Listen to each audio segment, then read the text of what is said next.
what more need be said? This journey to Cherbourg immediately preceded the disaster of Leipzig, and from that moment the emperor held his death at the enemy's hands to be the best solution.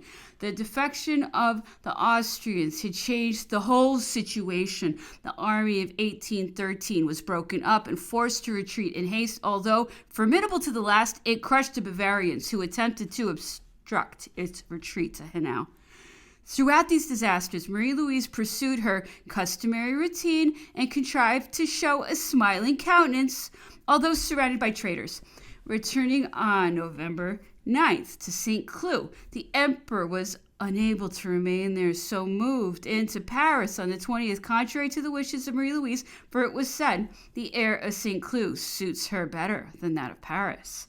The emperor endeavored to ascertain if he could rely on any support from the government by enlarging on national independence to the representatives, but they replied in the jargon of liberalism. Through Marie-Louise, he attempted final overtures of peace with the Emperor of Austria. The reply was more than ambiguous.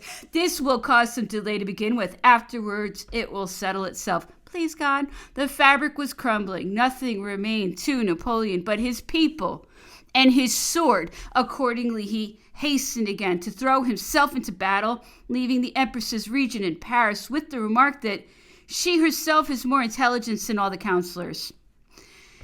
It was from a note of Napoleon to Marie-Louise, intercepted by Blucher's runners, that the Allies learned of the decisive movement contemplated by the Emperor, and so were able to seize the road to Paris, where traitors awaited them, ready to deliver up the capital and France. Thus we reached the last journey Marie-Louise was to make as a sovereign, a prescribed sovereign, the journey to Blois. Someday, perhaps, a diary of it may be discovered in her own hand, a light-hearted account designed to be entertaining. In conclusion, what opinion are we to form of this woman who for 4 years was Empress of the French?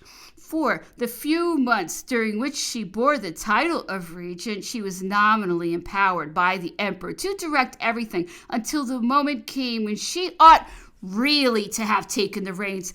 Then he deprived her of all authority. There is no evidence that she possessed the extraordinary powers attributed to her by her husband, and we are forced to assume that he was deluded by conjugal affection. The record of the journey to San Quentin is calculated indeed to alter the prevailing opinion of the intelligence of the Empress. Written only 3 months after her arrival in France, Marie-Louise thought, observed, and wrote like an experienced French woman. Her criticisms of her sister-in-law Caroline plainly show what opinion she held of her. She knew what to think of Metternich and the Grand Duke of Würzburg, who were both courting the Queen of Naples. She described the aspect of the country as well as she judged human nature. Then all this suddenly ceases. During the following year, her letters to the emperor were those of a good, loving little girl. A certain Viennese author has asserted that she was incapable of love. What then accounted for her anxiety, her paroxysms of depression, her reproaches, if she were not in love? Even if we admit that the Empress loved her husband passionately, this cannot be said to have developed her intellect, and the general opinion of her may, after all, be well-founded. It is by no means impossible that a great timidity, extreme shyness, pride, and the continual flattery of her lady-in-waiting may have set up an impassable barrier between the Empress and the ladies of her court, between Marie-Louise and society, in a word, between herself and France. It is not likely that Madame de Montebello imparted this air of simplicity to all that Marie-Louise said and wrote.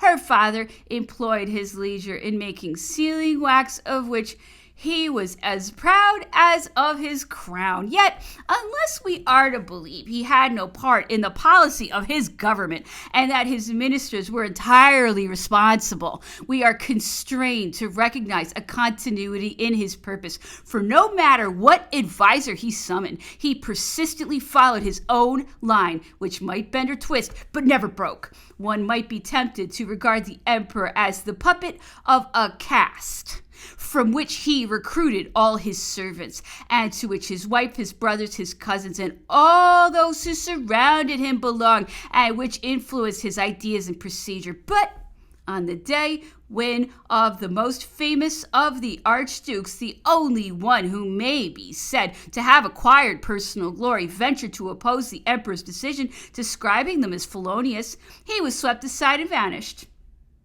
Left to her own devices, at least as regards the emperor, whom Madame de Montebello did not at that time venture to attack, Marie Louise appears to have developed a sensual passion for Napoleon, fostered doubtless by her admiration for his invincibility, his genius, and perhaps his physical robustness and generosity. He gratified all her wishes and desires for herself and hers. He delighted in providing whatever pleased her or could adorn her person. She had nothing to wish for, and save that he implored her from time to time not to overtax her digestion, he enforced few commands. Convinced of her quasi-divine extraction, he respected the prestige conferred on her by birth and felt himself allied to a sacred being. She was fully aware of the authority with which he had invested her and of her position in his eyes, and while she did not lead him, he occasionally consulted her.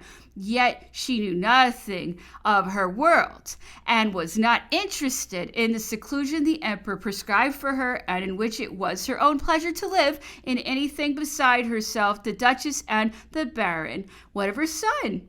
Was she even conscious of his existence? When he was still an infant, she feared to take him in her arms and would not attempt to do so. She would not learn to be a mother in her confidential intercourse with Madame de Montebello, for the latter hated the governess, Madame de Montesquieu, and lost no opportunity of doing her an ill turn. Without asserting that Marie Louise did not love her son, the allusions made to him in her diary proved that she did not know him.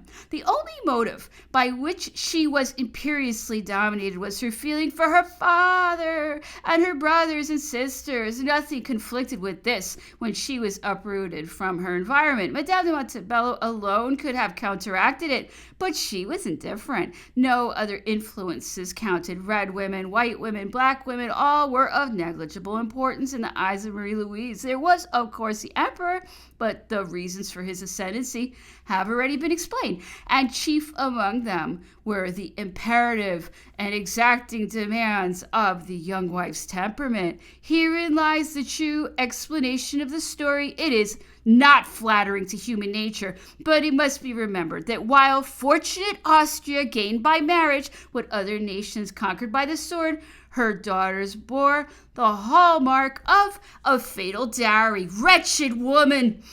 Was it not she who at Blois, in the midst of disasters, allowed 2 court officials to come into her room when she was in bed, and thinking that one of them was gazing at her foot, said, "You were looking at my foot. Don't you think it's a pretty one?" Oh, femme, corogne de femme. N'est-ce pas, Figaro? Frederick Masson.